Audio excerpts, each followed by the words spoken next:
puji Tuhan. Kita kembali berkumpul di tempat ini sekali lagi. Mari kita masuk dalam hadiratnya. Kita berjumpa dengan Tuhan pada sore hari ini. Mari saya undang untuk kita tutup mata, kita hadapkan hati kita ke hadapan Tuhan. Tuhan, terima kasih untuk hari ini. Terima kasih untuk setiap nafas yang Kau berikan kepada kami. Terima kasih untuk hari-hari yang sudah kami jalani bersama dengan Engkau. Hari ini Tuhan, sore hari ini kami datang di hadapan-Mu. Kami mau menaikkan ucapan syukur kami di hadapan-Mu Tuhan. Mari Tuhan, bertahta atas pujian dan penyembahan kami. Penuhi tempat ini, penuhi hati kami, penuhi setiap kami dengan hadirat-Mu. Mari Roh Kudus, kami undang Engkau untuk hadir di tengah-tengah kami.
sing your praise, oh Lord, our God. Mari beri kemuliaan buat Tuhan kita.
setiap kami Tuhan. Kami gak bisa balas apapun Tuhan, selain kami mengucapkan terima kasih Tuhan untuk setiap tuntunan-Mu Tuhan.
bersyukur sebab Tuhan baik.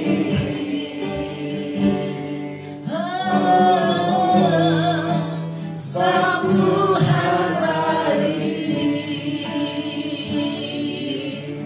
Amin Tuhan. Kau Bapa yang teramat sangat baik.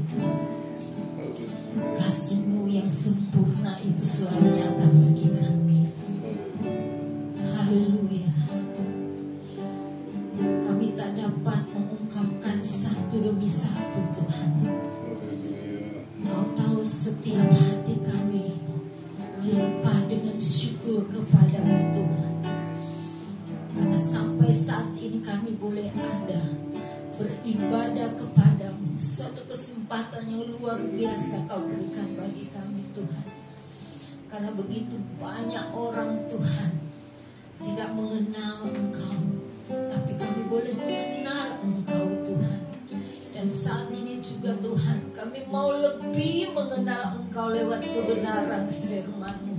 Biarlah Tuhan, Kau ungkapkan semua isi hati-Mu lewat hamba-Mu Tuhan. Agar benar-benar hidup kami ya Bapa, benar-benar hidup di dalam Engkau Tuhan. Engkau melihat kami Tuhan selalu menyukakan, menyenangkan hati-Mu ya Bapa. Biarlah oleh Roh-Mu Tuhan, pengurapan-Mu atas hamba-Mu nyata ya Bapa. Dan bagi kami semua boleh menyatu Tuhan dengan hamba-Mu untuk memahami rancangan yang indah di dalam kami. Haleluya. Oleh sebab itu segala kekuatan roh jahat yang akan mengambil benih firman-Mu, atau paradigma kami manusia akan membatasi Engkau bekerja dalam kebenaran firman-Mu, kami mau tolak, kami hancurkan semuanya di dalam nama Tuhan Yesus Kristus. Karena Yesus yang berkuasa. Haleluya. Biar Kau yang bertakhta Tuhan di dalam setiap ruangan ini, dalam setiap kehidupan kami. Dan kami terima kebenaran firman-Mu hanya di dalam nama Tuhan Yesus Kristus. Haleluya. Amin.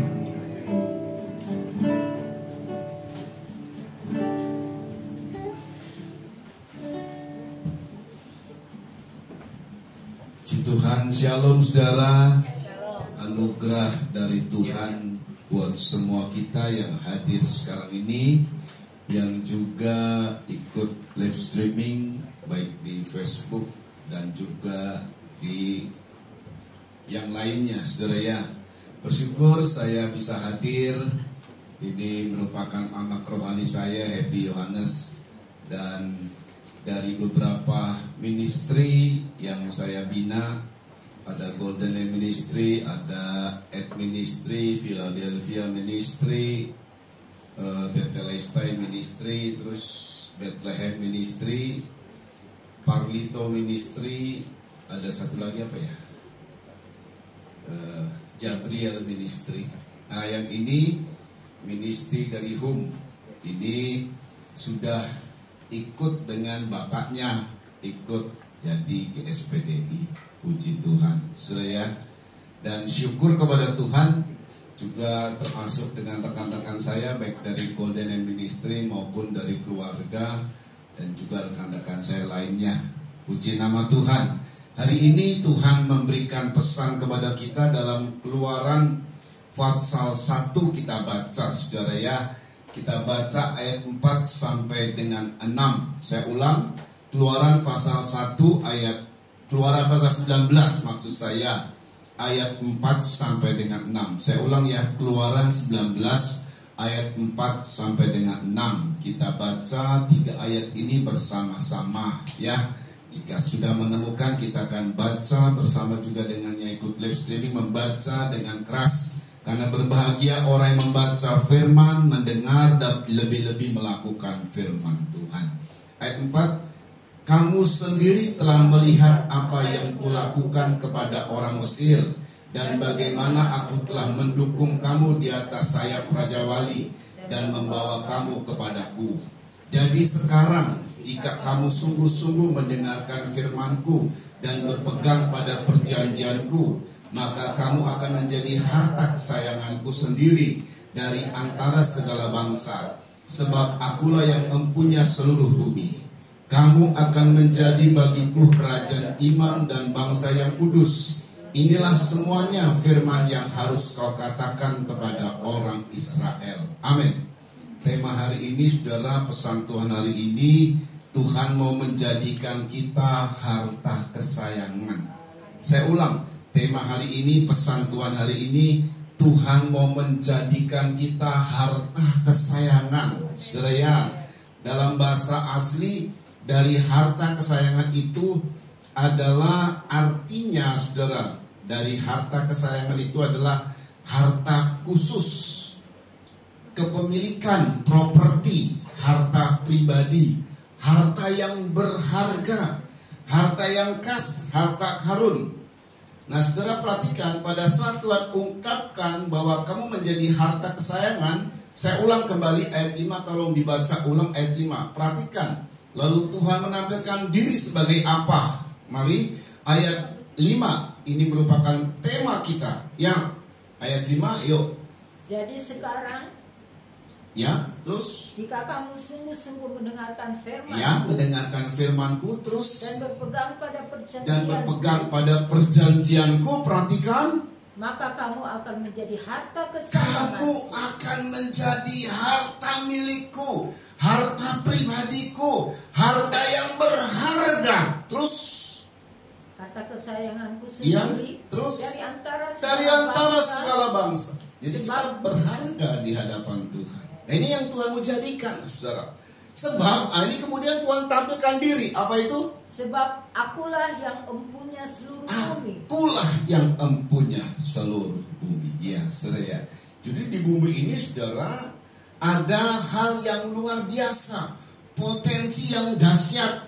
Kalau kita lihat di Indonesia ini adalah negara yang kaya, saudara. Dikenal oleh banyak dunia bahwa negara kita negara kaya. Contoh yang konkret saja, di Irian Jaya, saudara, di tanah Papua, itu Freeport dapatkan emas yang mutunya katanya melebihi daripada mutu di seluruh dunia. Luar biasa, belum dengan uraniumnya, belum dengan nikelnya, yang sekarang ini dibutuhkan oleh dunia, saudara. Dan itu banyaknya ada di Indonesia. Ini luar biasa. Ini Indonesia adalah negara yang luar biasa. Dari ungkapan-ungkapan pujaan-pujaan kita dahulu, saudara ya. Ini kolam susu, ya kan, yang luar biasa. Kalau tanah-tanahan adalah tanah yang berlimpah susu dan madu. Nah, Indonesia kolam susu, saudara ya. Luar biasa. Saudara perhatikan baik-baik. Tapi Tuhan bilang, di antara seluruh bangsa kita akan dijadikan harta kesayangan. Harta sebagai milik Tuhan, harta yang berharga. Siapa kita, saudara ya? Seperti apa hidup kita dahulu, tidak peduli. Asal Tuhan mau katakan ini seperti sebuah syarat. Asal kamu berpegang pada firman-Ku, asal kamu mendengarkan firman-Ku, berpegang pada firman-Ku. Ini merupakan satu hal yang Tuhan ungkapkan. Tapi sebelumnya, untuk menjadi harta kesayangan, Tuhan meminta kepada kita. Sebab Tuhan bicara, sebelum ayat 5 ini ada ayat 4, saudara ya. Tuhan bicara begini pada ayat 4. Kamu sendiri telah melihat apa yang kulakukan kepada orang Mesir. Dengar baik. Pada saat Israel dikeluarkan dari Mesir, dengar baik, saudara, bagaimana hebatnya Tuhan menghukum Mesir demi Israel. Demi Israel dia hukum Mesir. Dia jadikan Mesir bulan-bulanan, saudara. 10 tulah ditumpahkan kepada Mesir hanya untuk melepaskan Israel dari perbudakan. Betapa berharganya Israel. Nah, itu perhatikan ya, saudara ya. Perhatikan baik-baik. Aku telah mengeluarkan engkau dari Mesir, dan bagaimana aku telah mendukung kamu di atas sayap Raja Wali dan membawa kamu kepadaku. Jadi pada saat itu Israel ada di Gunung Sinai, saudara. Ada di Gunung Sinai, dan kemudian nanti pasal 20 Tuhan berbicara kepada Israel secara langsung. 10 firman itu secara langsung Tuhan ngomong. Dan itu didengar oleh seluruh orang Israel. Nah, saudara ya, itu luar biasanya. Sekarang kita masih bahas mengenai Israel yang luar biasa menjadi harta kesayangan. Dan kemudian kita menjadi Israel rohani, saudara. Bahwa kita ini di mata Tuhan sungguh luar biasa. Tapi sebelum menjadi harta kesayangan, Tuhan bilang, aku membawa kamu, perhatikan baik-baik, aku membawa kamu, mendukung kamu di atas sayap Raja Wali. Saudara, banyak kali kita mendengar bahwa kita ini ada di bawah kepak sayap Raja Wali. Di bawah apa? Gimana lagunya? Di bawah kepak sayapmu, kau bawaku terbang tinggi. Itu banyak kali di bawah kepak sayap Raja Wali. Tapi hari ini kita mendengar bahwa Tuhan membawa kita, mendukung kita di atas sayap Raja Wali. Nanti kita lihat ini, saudara. Hal di bawah kepak saja itu sudah sungguh luar biasa. Saudara, kalau saudara ingin tahu bahwa sejak adanya virus corona, ayat yang paling tenar menghadapi virus corona, saudara tahu ya? Apa itu? Mazmur 91. Saya pernah membahas tentang Mazmur 91. Dan kenapa virus corona itu dikenalnya? Kalau di Indonesia itu 2020 sebenarnya. Saya ingat persis itu lagi heboh-hebohnya pas saya ulang tahun 22 Maret di hari Minggu. Disitulah heboh, mulai heboh dan kemudian terus menyebar sampai ke seluruh Indonesia. Tegang Indonesia dan kemudian terkenal sampai seluruh dunia. Sebenarnya itu virus bukan di 2020. Di tahun apa, saudara? 2019. Itu bukan kebetulan Tuhan masukkan Mazmur 91. Dan dikenalnya bukan virus Corona 20, tapi COVID-19. Kan angka 19 sama angka 91 cuma dibalik. Jadi nggak tahunya untuk mengatasi virus corona ini seperti kita membalikkan tangan, mudah sekali. Salah satu ayat yang luar biasa dalam Mazmur. Nah, ini perhatikan dulu ini, saudara ya. Dalam Mazmur 91 ayatnya panjang, tapi ayat 4 kita baca, saudara. Ayat 4 sampai 11 ini penting sekali. Saat itu, saudara, Tuhan menempatkan kita di dalam kepak sayapnya. Yuk dibaca. Perhatikan Mazmur 91 ayat 4. Yuk tolong cepat. Perhatikan. Mazmur 91 ayat 4. Dengan kepaknya ia akan menundungi engkau. Dengan kepaknya ia menundungi engkau. Terus. Di bawah sayapnya engkau akan berlindung. Dan saat kita ada di bawah sayap dari Raja Wali itu sebuah gambaran di mana kita bisa berlindung. Dan kekuatan perlindungan Tuhan di bawah kepak itu bagaimana? Terus kan? Kesetiaannya ialah perisai dan pagar tembok. Bagaimana dampak di bawah kepaknya? Terus. Ayat 5. Engkau tak usah takut terhadap kedahsyatan. Iya, itu karena ada kita di dalam kepaknya dan perlindungan Tuhan membuat kita. Engkau tidak perlu takut kepada kedahsyatan malam. Terus. Terhadap panah yang terbang di waktu siang. Ya, kalau kita dengar hari-hari ini, saudara, ada telur santet. Ini kayak begini gambarannya. Seperti ada panah yang terbang.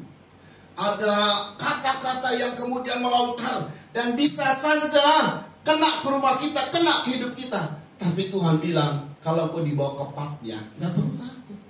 Terus? Terhadap penyakit sampar yang berjalan di dalam salah satunya virus. Terhadap penyakit sampar. Sampar lebih gede daripada virus corona sebenarnya. Begitu orang kena, kalau saudara baca di dalam Keluaran atau di dalam perjanjian lama, satu kali kena 70.000 orang mati dalam satu hari. Hanya selang berapa jam saja 70.000 orang mati. Bayangin itu, sempal itu mengerikan, saudara. Virus corona ini, saudara, cuma sekian persen saja. Kita teruskan, perhatikan. Terhadap penyakit menular yang mengamuk di waktu petang. Enggak perlu takut kalau kau dibawa kepak sayapnya. Terus. Walau 1.000 orang rebah di sisi Wah, ini ayat yang cukup kita kenal ya. Walau 1.000 orang rebah di sisi kirimu. Terus. Dan 10.000 di sebelah kananmu. Dan 10.000 di sebelah kananmu. Terus. Tetapi itu tidak akan menimpa. Nah, ini ayat favorit berhadapan dengan virus corona. Sekalipun kita akui Tidak hanya jemaat, tetapi beberapa hamba Tuhan banyak yang meninggal. Tapi sebenarnya kalau kita berada dalam kepak sayap Tuhan, dia digambarkan, diumpamakan sebagai Raja Wali dan perlindungan itu. Jadi di bawah kepak itu perlindungan. Itu sungguh luar biasa. Itu awal. Tapi kemudian kalau dia berkata, aku akan mendukung kamu di atas sayapku. Nah ini sesuatu, saudara. Awalnya di dalam kepak. Tetapi kemudian lanjut. Ini sebetulnya adalah level lanjut dari kehidupan seekor Raja Wali. Nah kita baca ini. Jadi pada saat Tuhan ungkapkan, aku membawa kamu dari Mesir ke Gunung Sinai. Dan Tuhan ungkapkan dalam kitab Ulangan, di mana aku dukung kamu di atas sayap, di kepak, ya di atas sayapku kamu dukung aku. Sebenarnya ini sebuah ungkapan gak taunya yang diungkapkan oleh Musa dalam kitab Ulangan 32. Perhatikan ini, ayat 6 dahulu, kemudian ayat 9 sampai 12. Ini perhatikan, ada maknanya. Sebelum kita menjadi harta kesayangan dari Tuhan, maka ayat 4, aku membawa kamu di atas kepakku. Nah saudara, apa sih maksud dari di atas kepak? Biasanya kita dengar di bawah kepak, saudara ya. Tapi ini kok di atas kepak? Ada maknanya, saudara. Yuk dibaca. Ulangan pasal 32. Ayat 6. Ayat 6, pasal 32 ayat 6. Demikianlah engkau mengadakan pembalasan terhadap Tuhan. Ya. Hai bangsa yang bebal dan tidak bijaksana. Perhatikan. Bukankah ia Bapamu yang mencipta engkau? Garis bawahi tentang kata Bapa. Dalam perjanjian lama jarang sekali Tuhan menampilkan diri sebagai Bapa. Tuhan seringnya menampilkan diri kepada Israel, kepada umat Tuhan. Akulah Tuhan Allahmu. Akulah Tuhan. Itu diungkapkan berulang-ulang kali untuk menegaskan bahwa dia adalah Allah yang dahsyat. Jadi begitu dia munculkan, akulah Tuhan Allahmu, maka bangsa-bangsa akan berserak, akulah Tuhan Allahmu. Itu selalu menampilkan diri sebagai Allah yang maha kuasa, Allah yang dahsyat, Allah yang hebat, Allah yang berkuasa. Jarang untuk menyebutkan aku adalah Bapa. Tapi perjanjian baru betul-betul diungkapkan sama Yesus bahwa dia adalah Bapa kita. Allah yang dahsyat itu, yang sama menyebut akulah Tuhan dengan kedahsyatannya, kemudian didekatkan oleh Yesus. Bukan hanya didekatkan, dimasukkan, sehingga kita menjadi bagian dalam dirinya. Bapa dan anak, saudara. Oh, itu satu hubungan yang teramat dekat. Dan tidak ada umat yang menyebut Allahnya, dewanya adalah Bapa, kecuali di dalam Kristus Yesus. Nah itu luar biasa banget. Perhatikan. Nah bagaimana dia sebagai Bapa, terus Bapamu yang menciptakan kau, terus yang menjadikan engkau, yang menjadikan dan menegakkan engkau. Nah kita baca ayat 9. Ini sebagai Bapa terhadap anak. Nah kemudian ayat 9 ini perhatikan ya. Ini perhatikan. Yuk. Ulangan 32 ayat 9. Tetapi bagian Tuhan ialah umatnya. Iya. Yakub ialah milik yang ditetapkan baginya. Ialah milik yang ditetapkan baginya. Terus ayat yang ke-10, didapatinya dia di suatu negeri, di padang gurun, di tengah-tengah ketandusan dan kaum padang belantara. Terus dikelilinginya dia dan awasinya. Ya. Dijaganya sebagai biji matanya. Dijaganya sebagai biji mata. Dikelilingi, diawasi. Ini sama dengan dia. Umatku itu Yakub milikku, ada dalam kepakku. Aku lindungi dia, aku perhatikan, aku awasi Yakub, aku lindungi Yakub terhadap pangan, terhadap kedahsyatan malam, terhadap apapun. Terlindungi Yakub, terlindungi Israel, karena ada di bawah kepakku. Itu saat Yakub masih kecil sebagai biji mata Tuhan. Itu saat Israel masih kecil, karena Bapa dan anak, saudara. Anak Tuhan itu tidak langsung jenggleng jadi dewasa. Dari mulai bayi, kemudian kanak-kanak dilindungi, saudara. Tapi tiba-tiba, nah ini ayat 11 nih, menarik banget. Yuk. Ulangan 32 ayat 11. Laksana Raja Wali menggoyang bangkitkan isi sarangnya. Tiba-tiba, ini Raja Wali yang tadinya melindungi anak-anaknya. Bayangkan ya, sarangnya itu ada di tempat gunung tinggi, saudara. saat anak-anaknya sudah mulai remaja, sudah mulai sayapnya tumbuh, saudara, tiba-tiba ini induk Raja Wali, ini orang tua dari Raja Wali, ini adalah orang tua, dan kalau digambarkan kita bapak dan anak.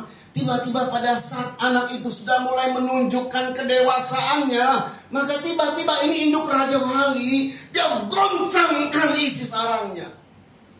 Kaget anak-anaknya, Lolo kenapa mama? Lolo kenapa ayahku? Lolo kenapa ini? Apa benci sama aku? Teruskan.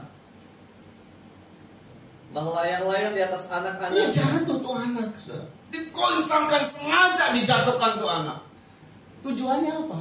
Supaya dia kepakar sayapnya.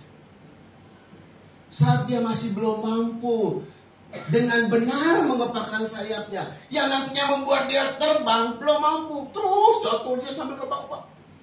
Itu induk Raja Wali sebagai orang tua. Dia melayang-layang di atas. Lalu kemudian karena dia jatuh, setelah tuh anak belum bisa, dia menukik cepat dan di atas sayapnya didukung. Terus mengembangkan sayapnya, menampung seekor dan mendukungnya di atas kepaknya. Dan mendukung di atas kepaknya. Setelah itu dibanting lagi. Tujuannya apa? Belajar terbang. Wow. Itu bijaksananya Tuhan. Itu hikmat Tuhan. Sama kayak kita orang tua, saudara ya. Waktu anak kita kecil kita lindungi, bagaikan di bawah kepak. Siapapun yang datang mengganggu, kita pasang badan orang tua. Tapi setelah dia menjadi dewasa, menunjukkan tanda-tanda kedewasaan, pada saat Raja Wali ini, anak Raja Wali sudah mulai ada bulu-bulu yang bertumbuh, saudara. Dia harus terbang. Dia harus bisa mengatasi masalah. Dan itu sebabnya dia goncang isi sarangnya. Jatuh. Mungkin seperti kita keberadaannya. Kok saya digoncang ya? Kok ada masalah ya? Saya setia loh.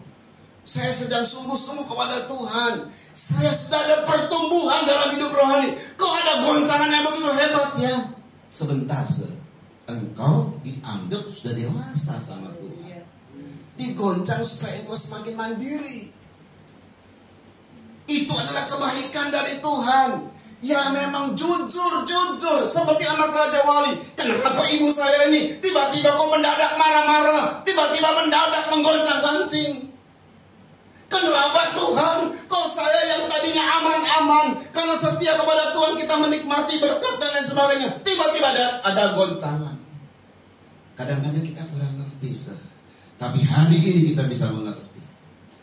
Kita sedang dibawa oleh Tuhan untuk semakin didewasakan. Tuhan mau kita terbang sendiri dan mampu mengatasi masalah. Jangan hanya dikepak, saudara, tapi terbang. Wih, luar biasa. Nanti sama kedudukannya, keberadaannya dengan induk Raja Wali yang bisa terbang.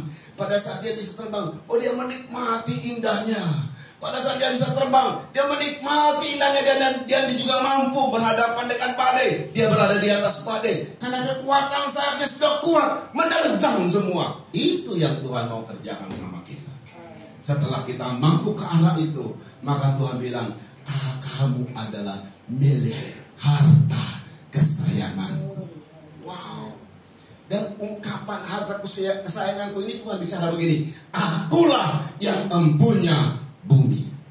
Tuhan itu dalam satu ayat berkata, aku punya langit dan bumi. Dan saudara perhatikan dalam satu ayat lagi berkata gini, carilah perkara yang di atas dan bukan yang di bumi. Jadi itu ada perkara, ada persoalan yang kita cari, ada yang persoalan di atas, ada persoalan di bumi. Persoalan di atas itu adalah persoalan hal-hal yang rohani. Kalau persoalan bumi adalah persoalan yang jasmani. Pada saat Tuhan bicara mengenai kamu harta kesayanganku, karena akulah yang mempunyai bumi, itu berarti mengarah kepada hal-hal jasmani kita. Bahwa Tuhan mengerti sebuah hal-hal yang jasmani yang kau alami. Dan Tuhan berkata, engkau adalah harta kesayanganku. Karena harta itu berkaitan dengan bumi. Jadi urusan-urusan bumi nih. Kalau bicara urusan harta, apa sih? Kumpulkan harta. Misalnya apa? Karena kita kerja, Kalau ya kita pas-pasan ya nggak bisa mengumpulkan harta, saudara.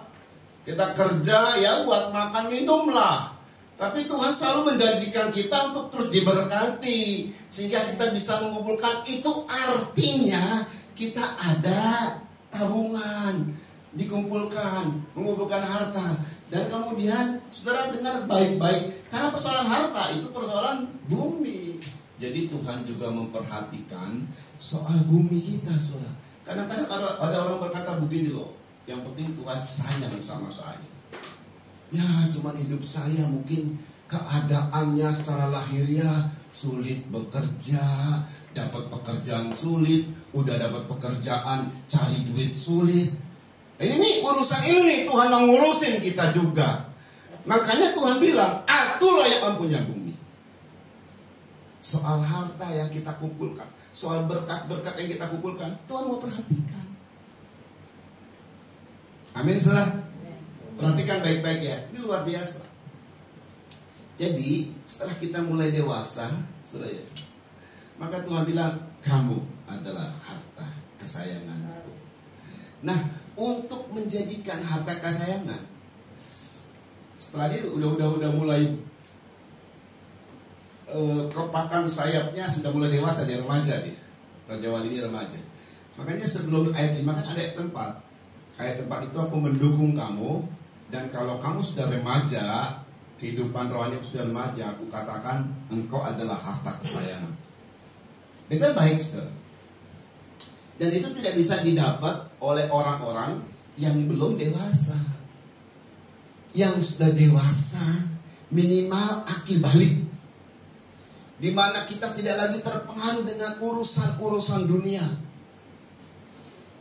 Tuhan bilang bahwa kamu adalah harta kesayanganku.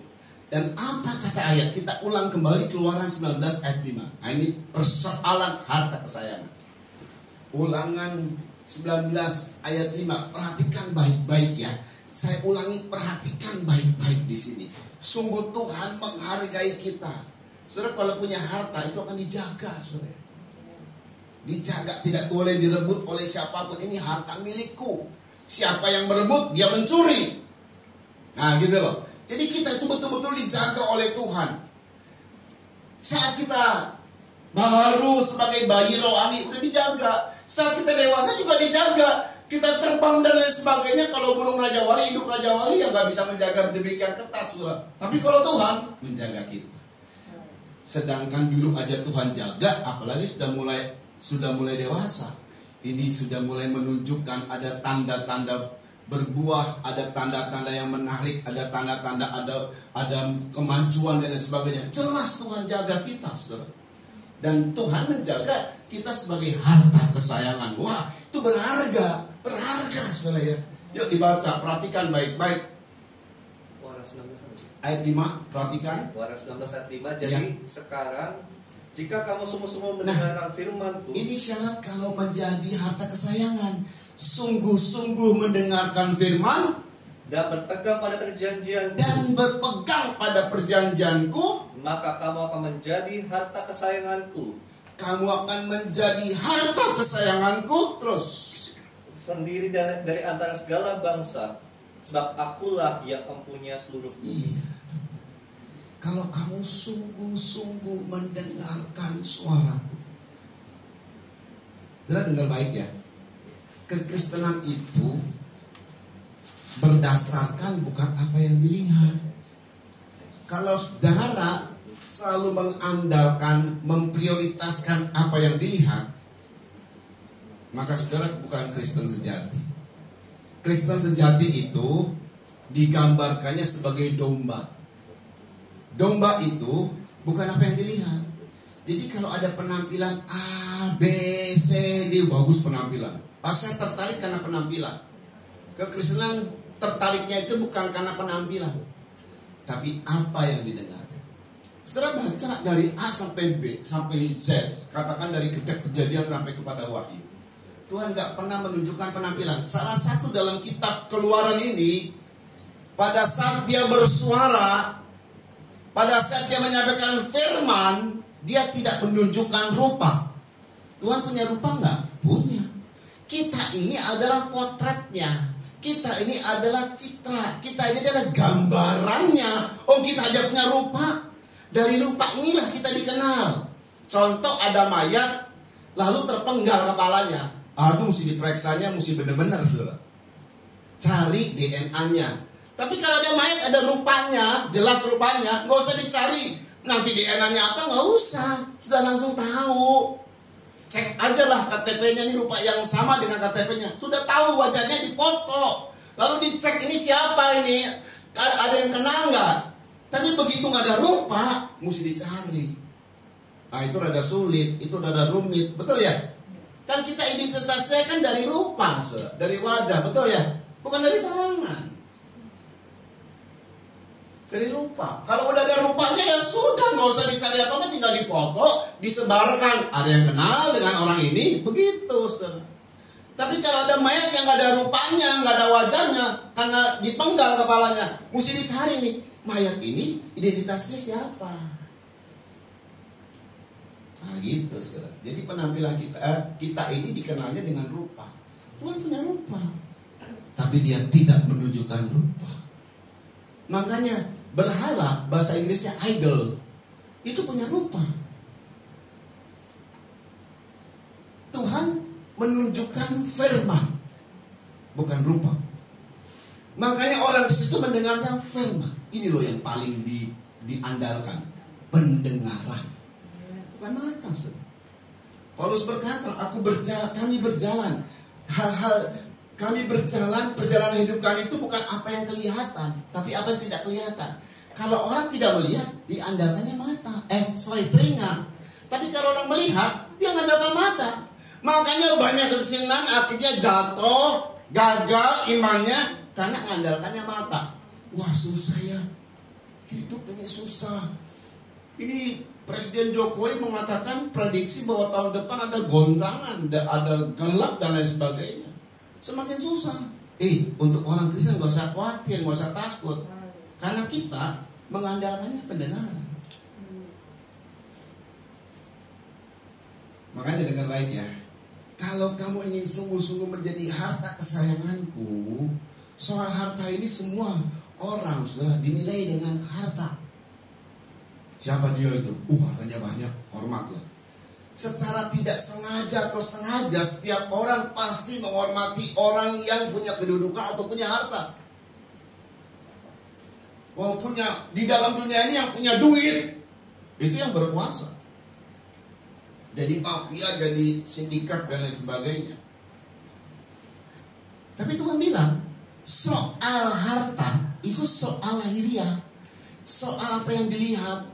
Tapi awali untuk kita akhirnya nampak, nanti juga nampak, saudara.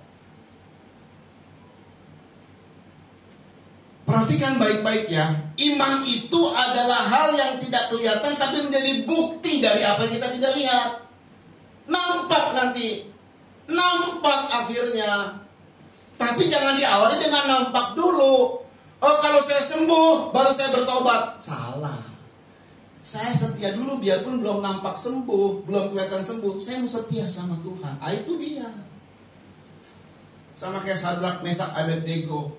Sekalipun Allah tidak menolong kami, kami tidak mau menyembah patung yang kau buat. Nampak loh, 7 kali dapur perapian dinyalakan dengan 7 kali lipat. Nggak kapur. Nah ini dia nih, antara mata dan dengar. Ini banyak rancu kita. Orang Kristen yang sejati itu menjadi domba. Domba itu andalannya mendengar, bukan melihat. Kita baca Yohanes pasal 10 ayat 3-5. Cepat, karena ini penting. Dalam kekristenanlah diumpamakan kita sebagai domba. Di umat lain gak ada, saudara. Gak ada. Saudara boleh cari, ada gak satu umat, satu kepercayaan berkata umatku ini kayak domba. Cuma di Kristen tuh adanya loh. Dan ini pun perkataan Yesus. Yohanes 10 ayat 3-5. Yuk. Yohanes pasal 10 ayat yang ketiga, untuk dia menjaga, membuka pintu, dan domba-domba mendengarkan suaranya. Ya, untuk dia, gembala itu, domba-domba mendengarkan suaranya. Dengar baik. Dan ia memanggil domba-dombanya masing-masing menurut namanya dan menuntunnya keluar. Ya. Ayat yang keempat, jika semua dombanya telah dibawanya keluar, Ya. dia berjalan di depan mereka, Ya. dan domba-domba itu mengikuti dia. Kenapa domba-domba itu mengikuti gembala? Terus? Karena mereka mengenal suaranya. Karena mereka mengenal suara, bukan lihat wajah gembala. Oh, gembala saya wajahnya kayak begini nih. Jadi kalau ada wajah yang mirip, tapi kita tahu gembala kita karena mengandalkan mata, oh saya nggak mau ikut. Enggak, domba itu bukan ngandalin mata, ngandalin dengar. Yuk dibaca. Ayat yang kelima, tetapi seorang asing pasti tidak akan mereka ikuti. Seorang asing pasti tidak mereka ikuti, bukan karena lihat lupa tadi loh. Terus? Malah mereka lari daripadanya, Ya, karena suara orang-orang asing tidak mereka kenal. tidak mereka kenal. Suara jadinya. Jadi mesti tahu saudara. Kalau engkau berkata sebagai orang Kristen, maka yang kau harus pertajam ini pendengaran. Baik saudara mendengar secara audible oleh karena mendengar khotbah, atau mendengar di suara hatimu. Lucu banget kalau ada orang Kristen yang sudah sekian tahun hidup, saya kok nggak pernah dengar suara Tuhan. Lah, hati. Kalau saudara dengar suara Tuhan mulai dari pendengaran kita mendengar khotbah, tapi hati kita juga bereaksi loh. Sarana Tuhan bicara tuh di hati.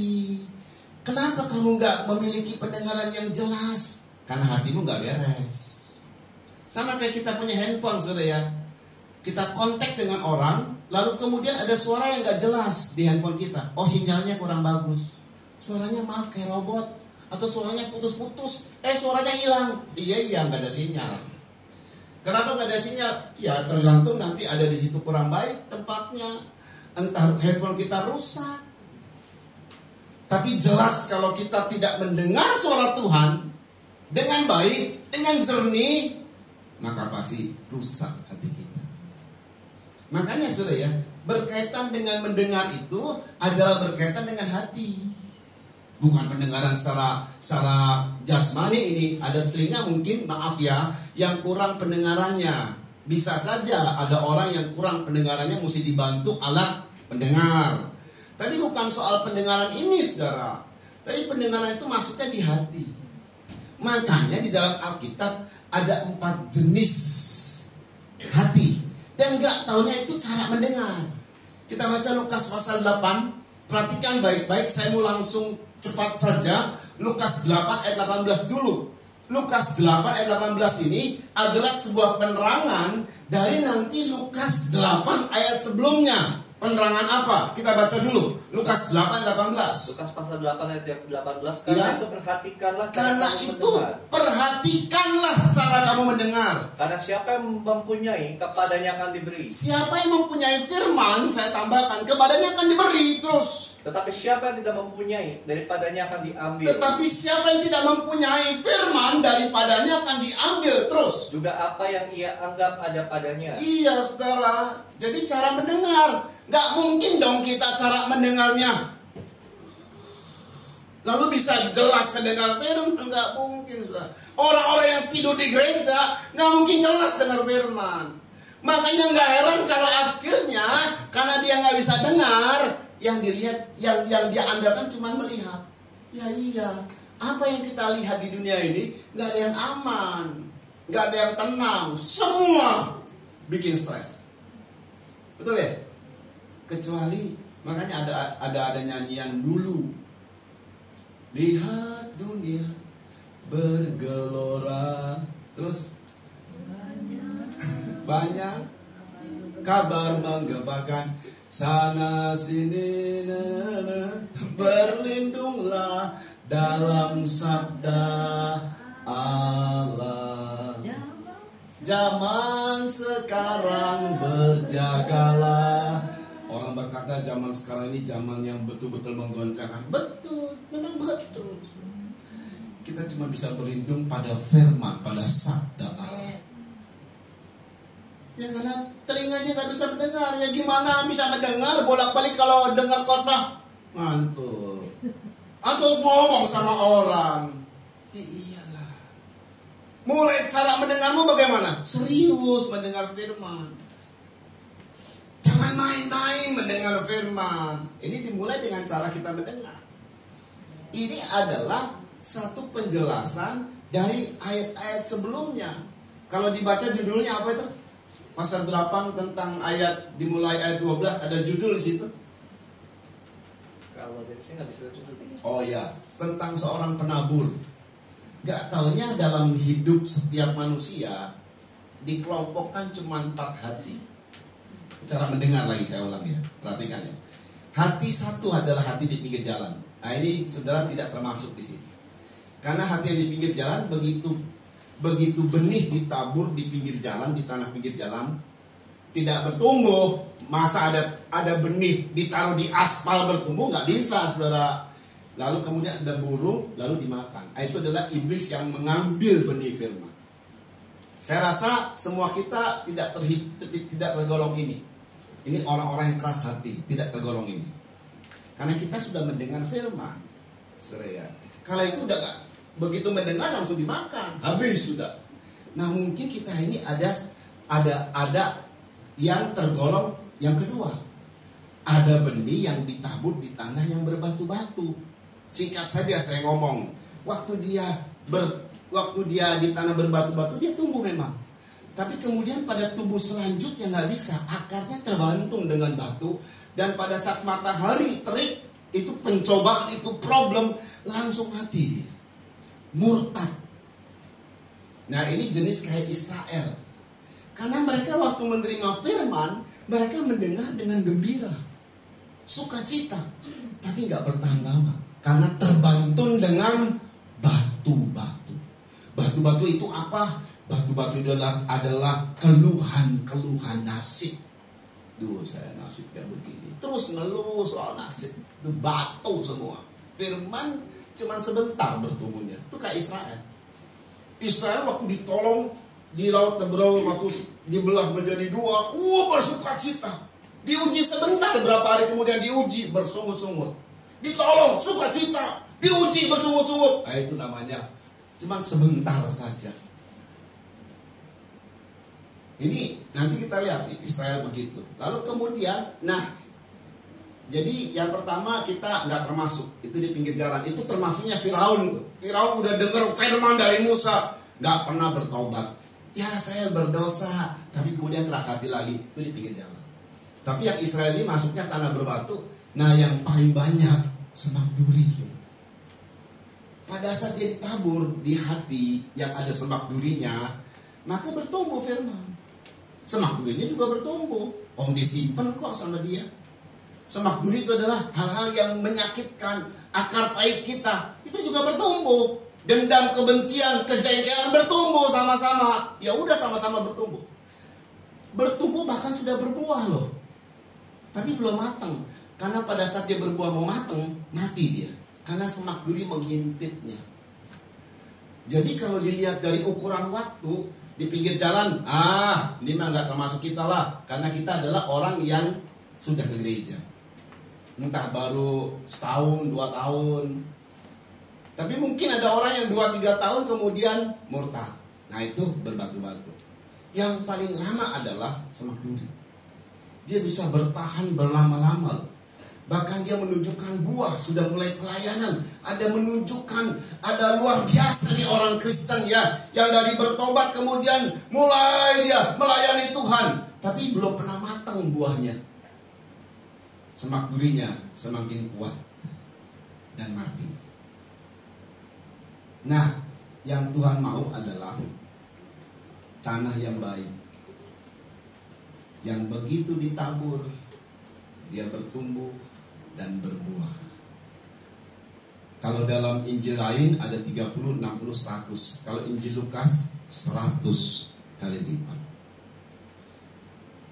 Itu betul cara mendengar. Kita baca yang di tanah yang baik, Lukas 8 ayat 15. Yuk, cepat nanti kita akan lihat. Ini luar biasa banget. Luar biasa banget. Yuk. Lukas pasal yang ke-8 ayat 15. Yang jatuh di tanah yang baik ialah orang yang setelah mendengar firman itu, kan setelah mendengar firman, terus menyimpannya dalam hati yang baik. Menyimpannya dalam hati yang baik.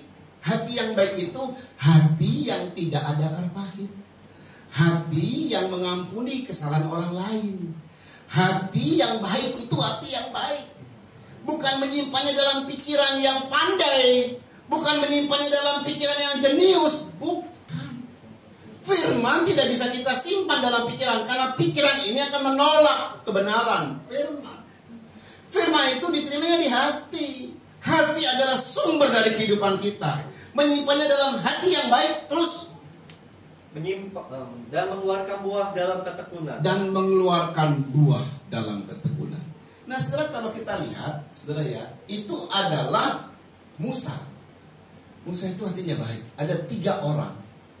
1 Musa, 2 Kaleb, 3 Joshua. Saya ulang ya, 3 orang dalam 600.000 orang itu cuma 3 orang. Yang lain tadi makanya bangsa Israel itu antara tanah berbatu. Yang kedua, semak duri. Kelihatan di semak durinya. Pada saat terakhir mereka memasuki Kanaan, mereka akhirnya berontak sama Tuhan. Seluruh Israel, kecuali Yosua dan Kaleb. Tuhan bilang, tidak ada satupun yang bisa masuk tanah Kanaan. Semua mati di padang gurun. Kecuali, bayangin ya, dari 600.000 orang lebih, cuma 2 orang yang masuk. Rasanya gimana ya? Sudah dengar baik.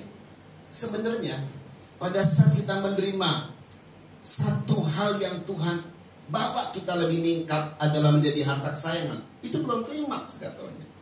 Klimaksnya akan kujadikan kamu imamat yang rajani. Kita akan lihat saudara, bagaimana Tuhan luar biasa untuk kita. Saudara dengar baik. Jadi kalau kita lihat salah satu contoh dalam kitab Keluaran ini, kalau saudara nanti baca ya pasal 19 ayat 1 sampai seterusnya. Itu salah satu contoh yang paling nampak jelas di situ saja tuh. Bagaimana seorang yang bernama Musa itu hatinya baik banget. Kenapa? Ini saya buktikan nih. Dia itu bolak-balik naik turun Gunung Sinai. Ya, perhatikan. Saya pernah ke Gunung Sinai bersama dengan istri tahun 2009, saudara. 1,5 jam kami naik unta. 1,5 jam lagi kami mesti berjalan kaki sampai puncak Gunung Sinai karena unta tidak bisa naik. Jadi kurang lebih 3 jam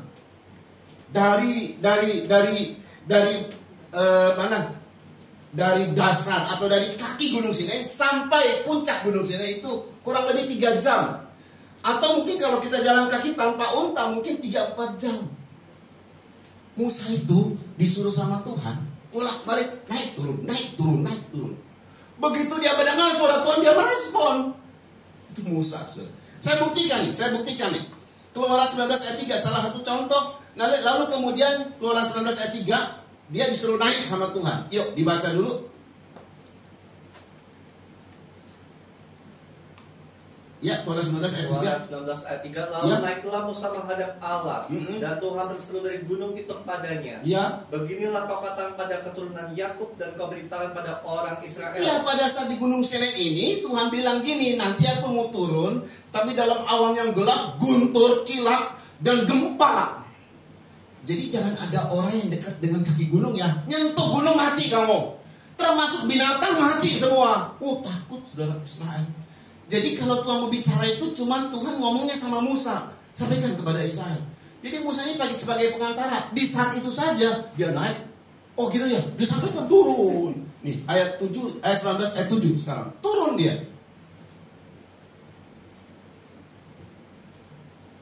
Ayat 7. Ayat ke-7, lalu datanglah Musa dan memanggil para tua-tua bangsa itu dan membawa ke depan mereka segala firman yang diperintahkan Tuhan. Ayat 9 sekarang. Turun terus naik lagi. Terus. Ayat yang ke-9, berfirmanlah Tuhan pada Musa, sesungguhnya aku akan datang kepadamu dalam awan yang tebal. Ini dia mesti naik dulu. Pada saat Tuhan berfirman. Ayat 14.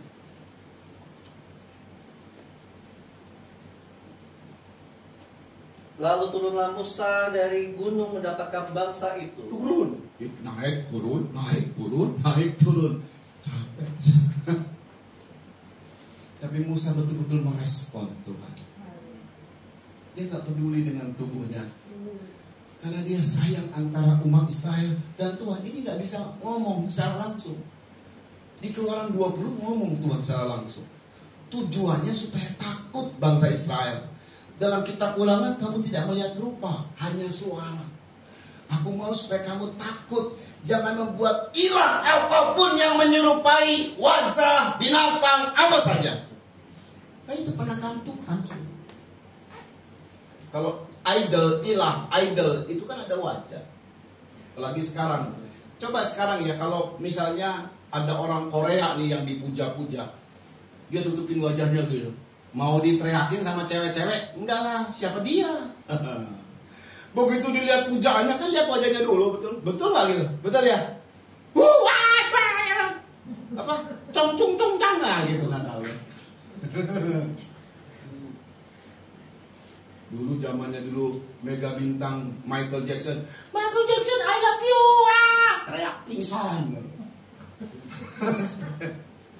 Aduh, iya loh. Kan lihat wajahnya dulu, saudara. Idol namanya, jadi idol. Nah kalau idol wajahnya nggak ada, bukan idol. Jadi begitu disebut idol itu karena penampilan. Aku tidak memperlihatkan rupa, suara yang kau dengar. Wah, pada saat di Gunung Sinai itu karena persiapan mau mendengar suara Tuhan. Jadi karena Tuhan gak bisa bicara sama orang Israel secara langsung, perantara ke Musa. Ya gitu saudara ya. Musa ngomong, Tuhan ngomong, Musa naik. Tuhan gak ngomong, belum ngomong menggelegar kepada bangsa Israel. Musa dan Tuhan bicara, Tuhan dan Musa di situ ada dan Israel. Itu nanti Keluaran 20. Ini lagi persiapan. Jadi waktu persiapan itu Tuhan ngomong, dia naik Musa, terus turun, naik, turun. Entah berapa kali itu naik, turun. Dan pada saat memang, saat itu ya pada saat bangsa Israel dibilang kata Musa, kamu harus dengar suara Tuhan. Ini saya mau kasih tahu saja nih. Bangsa Israel kayak Musa rasanya nih. Ayo kita baca Keluaran 19 ayat 8. Karena perlu diperhatikan ini perlu diperhatikan. Nanti ada poin terakhir sedikit lagi. Yuk. Keluaran pasal 19 ayat 8. Ya. Seluruh bangsa itu menjawab bersama-sama. Ya. Segala yang difirmankan Tuhan akan kami Segala yang difirmankan Tuhan akan kami lakukan. Terus. Lalu Musa pun menyampaikan jawab bangsa itu kepada Dia Tuhan. naik. Kalau begitu saudara. Karena Musa itu nggak bisa ngomong ini secara audible. Jadi ya, dia naik dengan Tuhan, dia turun. Nah begitu 3 hari kemudian Tuhan bicara di Gunung Sinai dengan suara menggelegar, gunung gemetar dalam kelam, awan gelap gulita.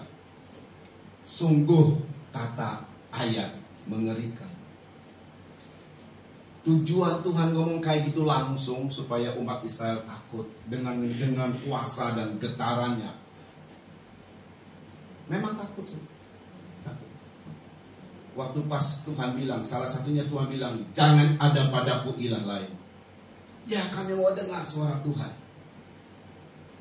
Tapi tahukah saudara, waktu Musa bersama dengan Tuhan 40 hari, ini baru 3 hari. 3 hari kemudian Gunung Sinai bicara 40 hari kemudian. Kan umat Israel bilang, kami mendengar suara Tuhan. Apa yang Tuhan firmankan kami mendengar. 40 hari lebih lah ya. Ditunggu-tunggu Musa gak turun-turun. Ini bejatnya orang Israel. Semoga kita tidak seperti itu saudara ya. Keluaran 32 ayat 1. Aduh, sungguh Tuhan, sedih.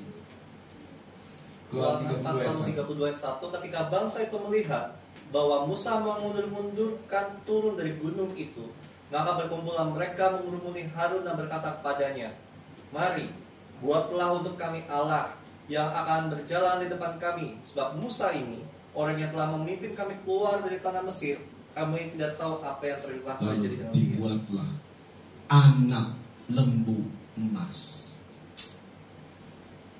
Tahu nggak saudara? Saat Musa sudah dapat 2 loh batu tulisan jari Allah.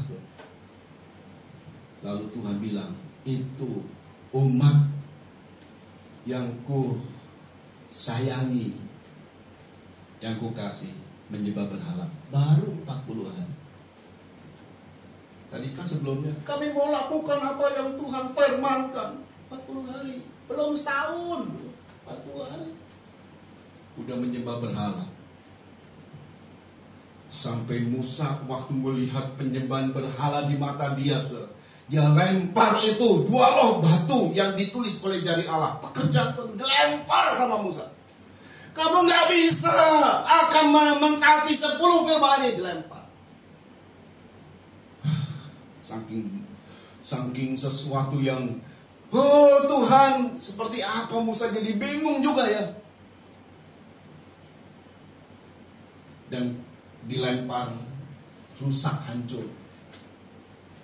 Makanya 2 loh batu itu dibuat lagi. 2 kali dibuat. Tapi yang pertama itu setelah Tuhan bicara secara langsung. Nah, 2 loh batu itu adalah bicara Tuhan secara langsung. Ditulisnya di loh batu dengan jari Allah loh. Itu kalau ada sampai sekarang itu sesuatu hal yang sungguh luar biasa. Tuhan secara nyata menulis. Tapi yang kedua loh batu yang kedua nggak ada tulisan dengan jari Allah. Saudara, memang betul saat Israel berkata, jangan Tuhan yang ngomong deh, kami takut.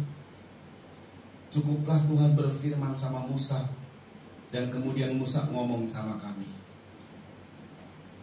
Jadi Tuhan sudah berfirman langsung, cuma 10 loh, 10 aja ketakutan, apalagi 1 jam. Mati semua kayaknya. 10 saja Tuhan bicara 10. Jangan ada padaku ilah lain dan lain sebagainya. Tapi orang Israel itu takut sama Tuhan. Harusnya kan takut itu terus dibawa terus kan. Betul ya? Bukan takutnya sementara. Ini takut main-main gimana sih? Tapi lebih dari itu, ini ayat terakhir. Buat Israel rohani luar biasa. Kita ini Israel rohani. Kita tidak datang kepada gunung yang bergetar, asap dan sungguh pemandangan yang mengerikan. Tuhan berfirman, sama-sama Tuhan berfirman. Tapi kita tidak datang ke gunung itu. Tapi untuk kita, Tuhan sudah siapkan satu gunung.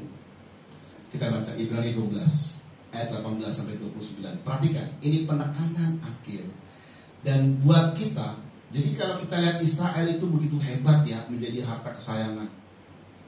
Lebih-lebih kita loh. Karena kita itu ditebusnya oleh darah. Kalau Israel penebusannya domba Paskah binatang.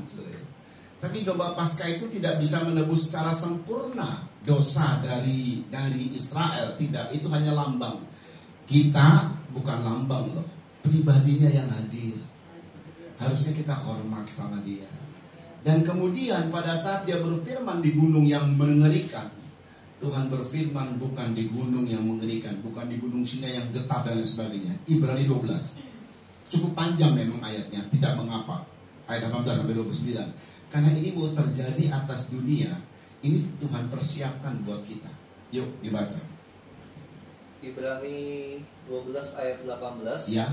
Sebab kamu tidak datang kepada gunung yang dapat disentuh dan api yang menyala-nyala. Tidak datang kepada gunung Sinai. Terus kepada kekelaman, kegelapan dan angin badai, kegelapan. Terus kepada bunyi sangkakala dan bunyi suara yang membuat mereka yang mendengarnya memohon. Iya. Supaya jangan lagi berbicara kepada mereka. Aduh Tuhan, jangan bicara kepada kami takut luar biasa. Terus sebab mereka tidak tahan mendengar perintah ini. Mereka tidak tahan mendengar perintah ini. Bahkan terus, jika binatang pun yang menyentuh gunung, ia harus dilempari dengan batu. Terus dan sangat mengerikan pemandangan itu. Musa aja berkata begini. Sehingga Musa berkata, aku sangat ketakutan dan sangat gemetar. Ya, bayangkan kita kalau ada gempa dia takutnya luar biasa. Maka ini bukan cuma sekedar gempa, gelap gulita, ada asap, ada trompet lagi sopan yang dibunyikan oleh malaikat, saudara, bukan manusia. Terus semakin lama semakin keras. Takut banget gak?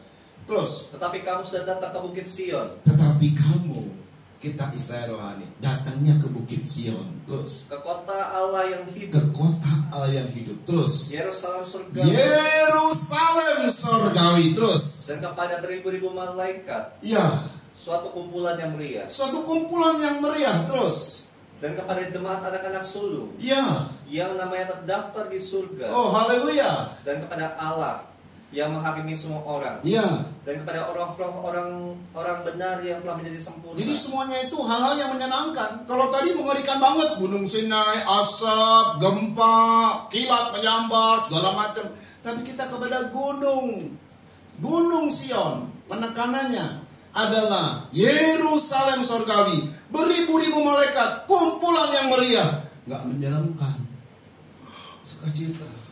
Terus, dan kepada Yesus pengantar perjanjian baru. ya karena Yesus telah mengerjakan semua, kita datang kepada sesuatu yang mendatangkan sukacita. Dia menjadi pengantara perjanjian baru. Terus, Dan kepada darah pemercikan yang berbicara lebih kuat daripada darah Yesus dengan darahnya yang dicurah seperti yang sebentar kita akan alami, itu lebih kuat dari darah Habel. Terus, Jagalah supaya kamu jangan menolak hanya Tuhan minta, jagalah supaya kamu jangan menolak Dia yang berfirman. Terus, yang berfirman, sebab jikalau mereka yang menolak Dia yang menyampaikan firman Allah di bumi tidak luput, apalagi kita jika kita berpaling dari Dia yang berbicara dari iya, surga. saudara, waktu Dia bicara dengan di bumi, gemetar semua. Apalagi Dia berfirman dari surga.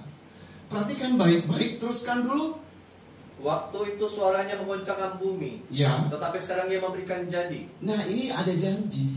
Waktu itu suaranya menggoncangkan bumi. Tadi saya bilang Gunung Sinai gemetar, gempa bumi terjadi, bergetar dengan asap yang kelam dan lain sebagainya. Tapi dengar baik, gak taunya saat itu Dia goncangkan bumi, ada janji dari Tuhan yang belum digenapi. Terus, Satu kali lagi aku akan menggoncangkan bukan hanya bumi saja, satu kali lagi aku akan menggoncangkan bukan hanya bumi saja, melainkan langit juga. melainkan langit juga. Waduh. Terus, Ungkapan satu kali lagi menunjuk kepada perubahan pada apa yang dapat digoncangkan. terus Karena Ia dijadikan supaya tinggal tetap apa yang tidak tergoncangkan. perhatikan. Jadi karena kita menerima kerajaan tak tergoncangkan, marilah kita mengucap syukur dan beribadah pada Allah menurut cara yang berkenan kepadanya dengan hormat dan takut. Perhatikan. Teruskan, akhir. Sebab Allah kita adalah api yang Saudara menghanguskan. dengar baik, kalau ini saya bilang, saudara-saudara, ini adalah benda yang anti banting. Ini adalah benda yang kuat kalau dibanting. Ini anti banting. Caranya bagaimana kalau kita tahu ini benda anti banting? Dibanting. Betul ya? Betul ya? Saudara tahu nggak bahwa kita ini adalah orang-orang yang menerima kerajaan yang tidak tergoncangkan? Amin. Caranya bagaimana kalau kita tahu bahwa kerajaan itu tidak tergoncangkan? Digoncang.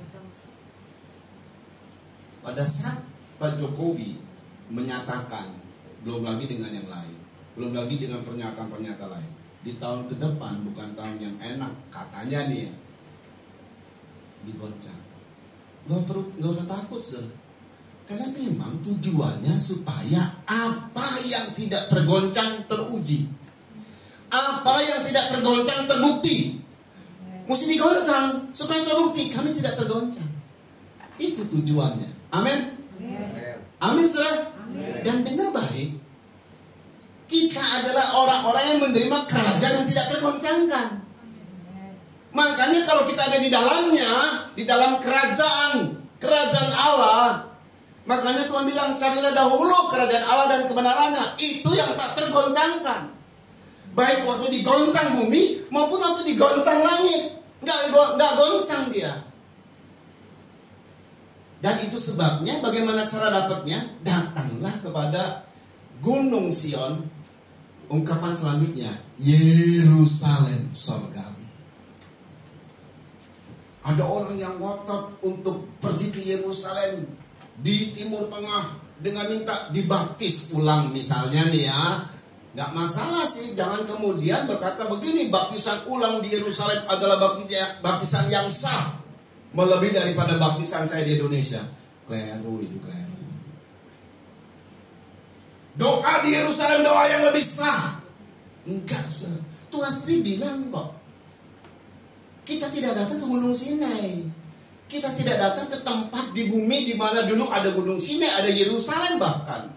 Sampai Tuhan bilang begini, Kamu menyembah di Yerusalem. Kamu yang sana menyembah di Gunung Samaria.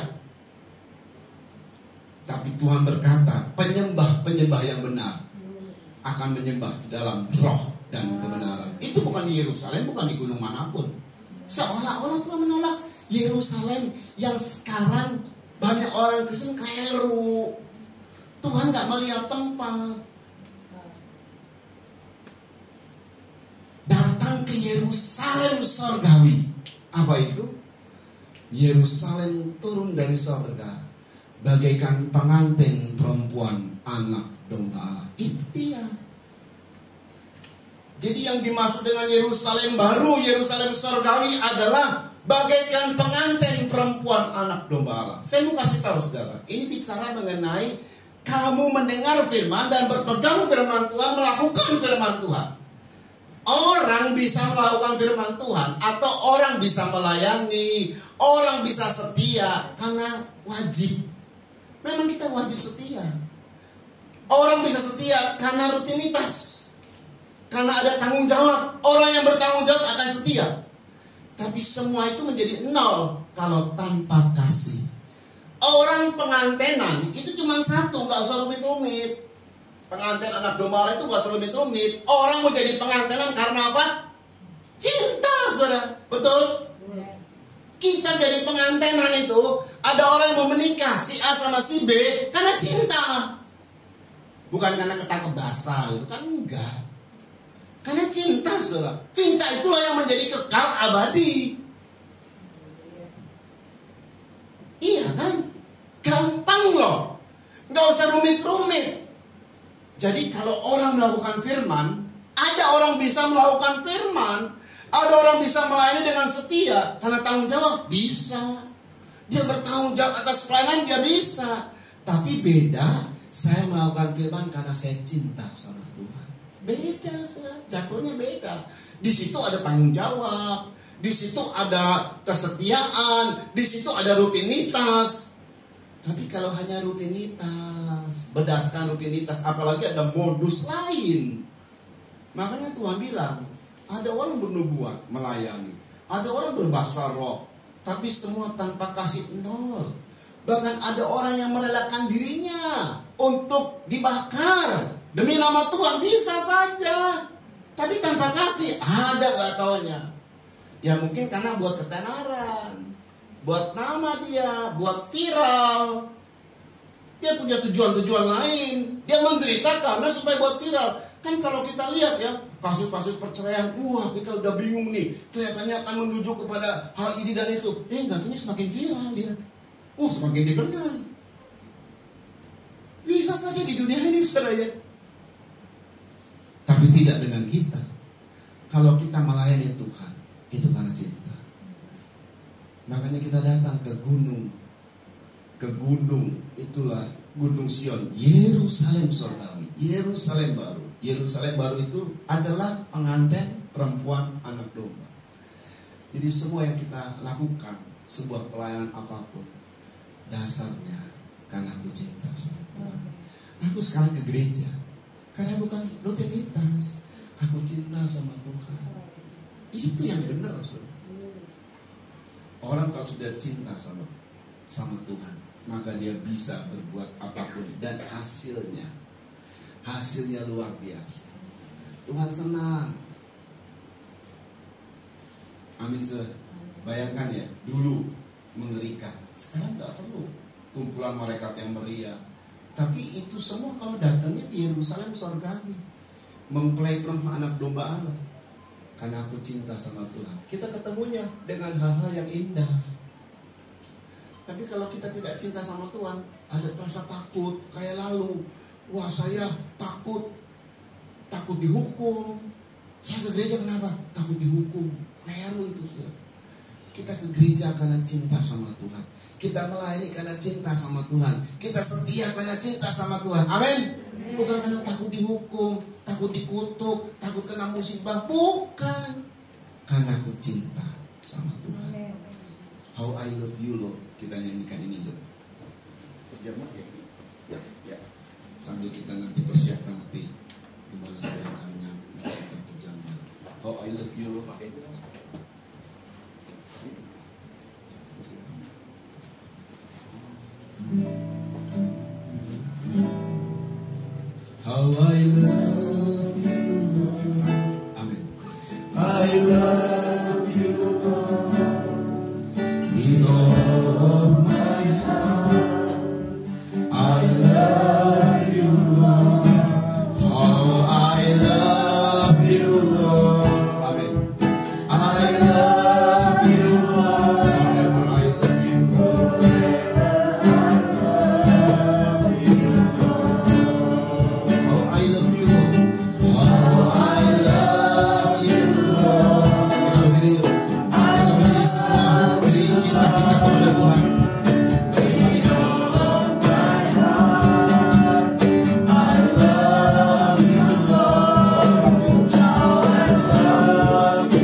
bisa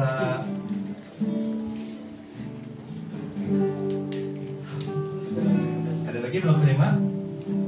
Oke. Sudah. Oke, sudah semua berarti. Thank you. Di roti ada di rotinya ada ayat, bisa teman-teman baca. Saya percaya bahwa ayat yang didapatkan bukan sekedar hanya kebetulan saja, namun juga ada penguatan. Apapun yang kita alami, saya percaya akan menguatkan setiap kita. Bagi yang ingin memfoto, silahkan.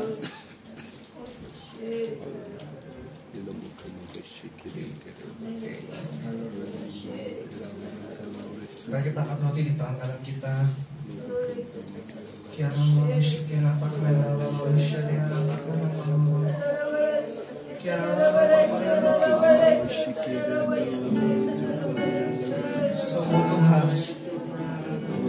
syukur Tuhan atas dosa-Mu dan sebagai bukti kasih-Mu Tuhan, sebagai bukti pengampunan-Mu bagi diri kami Tuhan.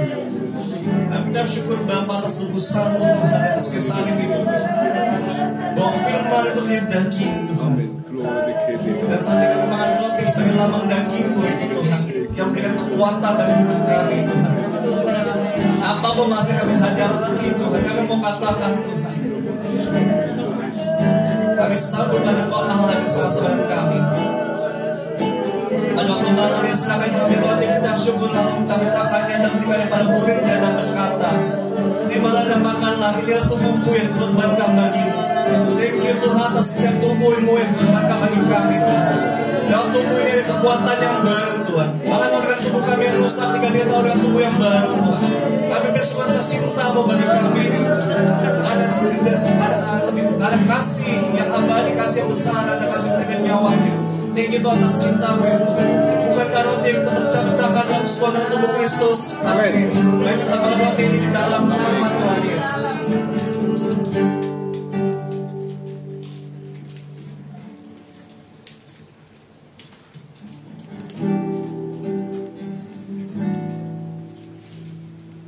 Kita mengangkat cawan di tangan kanan kita.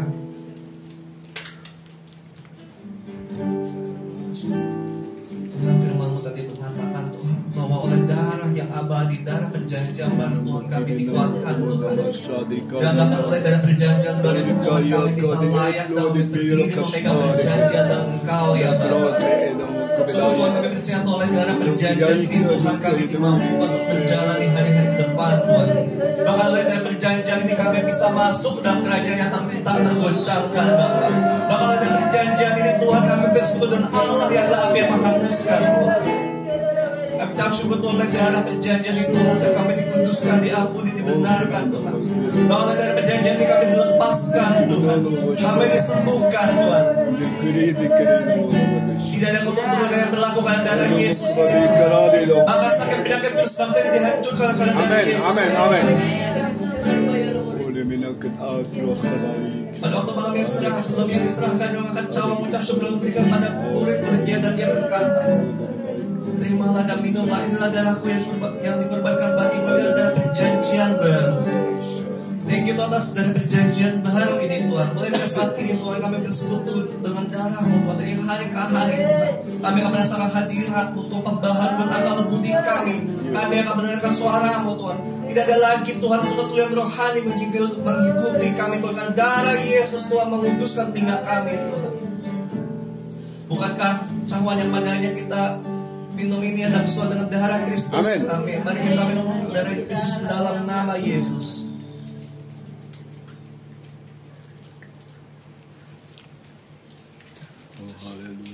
Kita mau nyanyikan lagi Hope I Love You lagi sebagai ucapan syukur kita.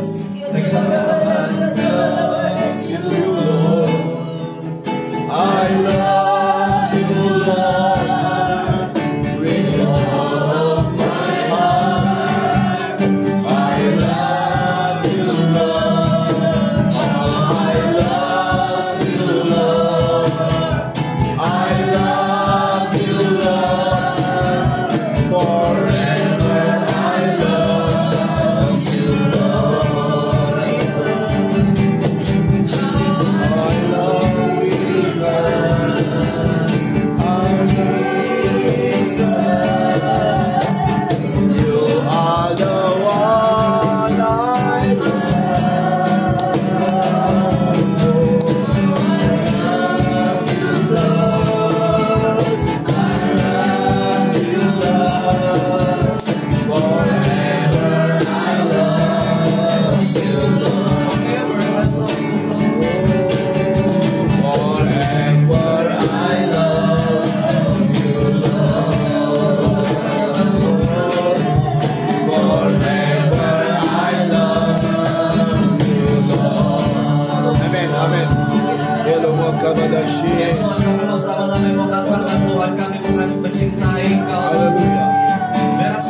kami selalu mencintai Engkau ya Bapak.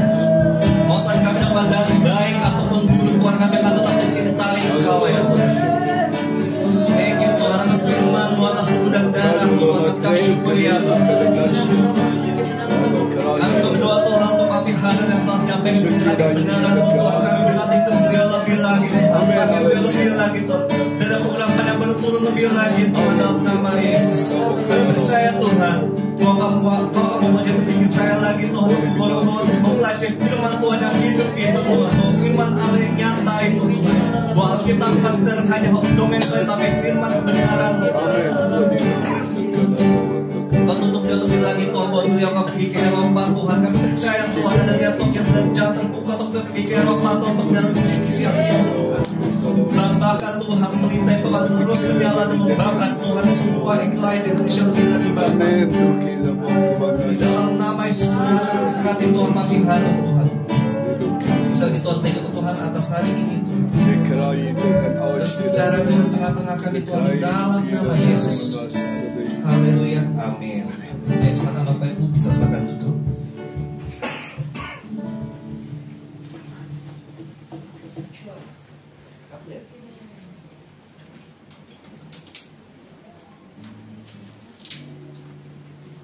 Mohon maaf ada kesalahan teknis.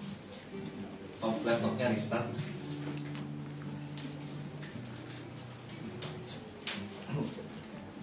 Oke, ada beberapa pengumuman Bapak Ibu. Minggu besok kita akan ibadah di BSD di Taman Edelweiss. Oke, minggu besok. Dan nanti selesai ibadah kita ada perjamuan kasih di restoran hotel di bawah. Dan nanti yang ingin memberikan taburan persembahan depan pintu ada kotak bisa menabur di sana. Dan pastinya hari ini akan terkait dengan pelantikan para pelayan dari Home. Oke, sebentar sudah nyata.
Minggu besok kita akan dilayani oleh rekan saya, Pendeta Yohanes dari CMC di Taman Edelweiss. Nextnya, jadi bagi Bapak Ibu yang ingin mendapatkan kebenaran doa dan pelayanan lainnya bisa menghubungi ke WA saya ke 087878985652. Kita akan doa tutup dan juga doa persembahan. Untuk doa persembahan mungkin bisa minta Ibu PDP Osin untuk pimpin doa persembahan, dan doa tutup nanti dengan Papi Pendeta Harun Wiyanto.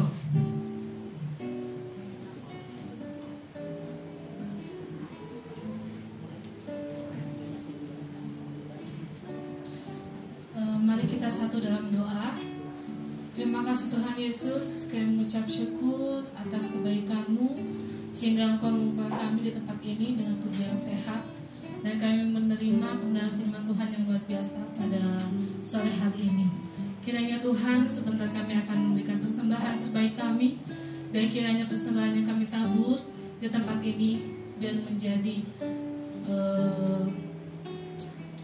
buah untuk ibadah di tempat ini. Tuhan, terima kasih Tuhan Yesus Kristus, persiapkan hati kami untuk pemberian terbaik untuk kemuliaan nama Tuhan. Kami alaskan doa ini di dalam nama Tuhan Yesus Kristus. Haleluya. Amin. Mari kita berdiri semua, saudara. Kita angkat dua tangan. Haleluya, haleluya. Bapak, bersyukur kami kepadamu untuk kasih setia yang kau berikan kepada kami, baik kami yang sekarang dalam ibadah onsite maupun yang ikut live streaming. Semua diberkati Tuhan. Dan jikalau sebentar kami kembali ke rumah kami masing-masing selesai dari acara semua ini, sampaikan dengan selamat di rumah kami. Kami angkat dua tangan kami dan menerima berkat. Saudara-saudaraku yang dikasih oleh Tuhan, terimalah anugerah cinta kasih sayang dari Bapa yang sungguh sangat mengasihimu. Kasih karunia lewat kuasa pendamaian korban Kristus, serta pimpinan kekuatan kuasa Roh Kudus menjadi milikmu saudara-saudara, disertai dengan berkat-berkat jasmania dalam ibadah ini. Karena ibadah memberkatimu dalam hidup ini dan hidup yang akan datang. Terimalah semua berkat itu dari sekarang ini sampai selama-lamanya. Dalam nama Tuhan Yesus Kristus, mempelai pria sorga dan imam besar yang kami puja-puji selalu, kami alaskan doa ini. Haleluya. Amin. Tuhan memberkati. Oke, Gary. Bapak Ibu bisa duduk dulu sebentar. Kita ada sambil pelantikan. Pelantikan Evangelis GSPDI Home Central Karawaci.